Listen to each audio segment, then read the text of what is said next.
The cast of Mad About You coincidentally keeps showing up in movies that I'm watching lately. So the other night I watched Aliens. This is from 1986 and it's a sequel to Let's go.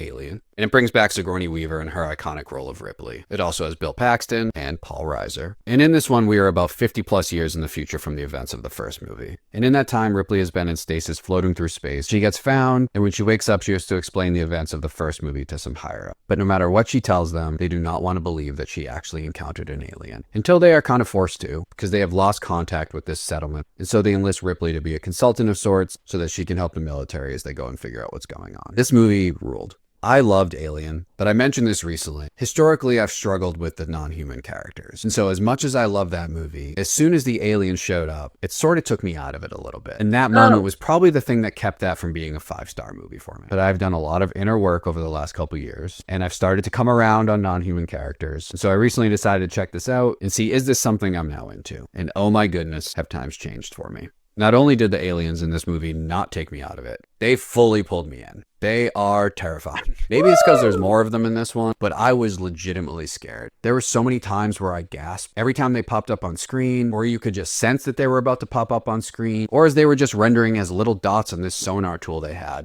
I was just gripping my couch because the intensity was just overtaking me. And the action that follows suit as they try to engage with these is so well done. It's a little over the top at times. I mean, in general, it's a much more action-packed movie than the first one, it felt like. But you have this group of people from the military who are going in with gigantic weapons, and they're just ready to go. And on its face, it just becomes this fun mid-80s action movie. But for me, there was also a little bit of a deeper message. And that comes through Paul Reiser's character. He's playing a representative of sorts for the businesses that are involved here, and the government as well. And for him, seemingly the most important thing here is money. Ripley and the military are very much aligned in that they have to destroy everything here to get rid of these aliens. But Paul Reiser's character is very much against that because the money. Well, we already spent this. We've invested in that. So ultimately, he's putting profits over the need for human life. And not to get political, but art and movies are inherently political. And maybe I'm reaching a little bit, but I feel like there was something in that. It just feels so relevant to real life. Where for some people, human needs take a backseat to the potential to make a couple extra bucks. But even if you don't want to take that message from this, which I get, it's still such a great, fun, scary, entertaining movie. It's really hard to deny. I honestly think I might like it more than the first, and I just had an absolute blast watching it. If you haven't seen this, or if you haven't seen Alien in general, definitely check it out. James Cameron is seemingly a master of sequels. Be sure to like this video. Let me know what you think about this movie or the franchise in general. Follow along for more movie reviews like this, and take care.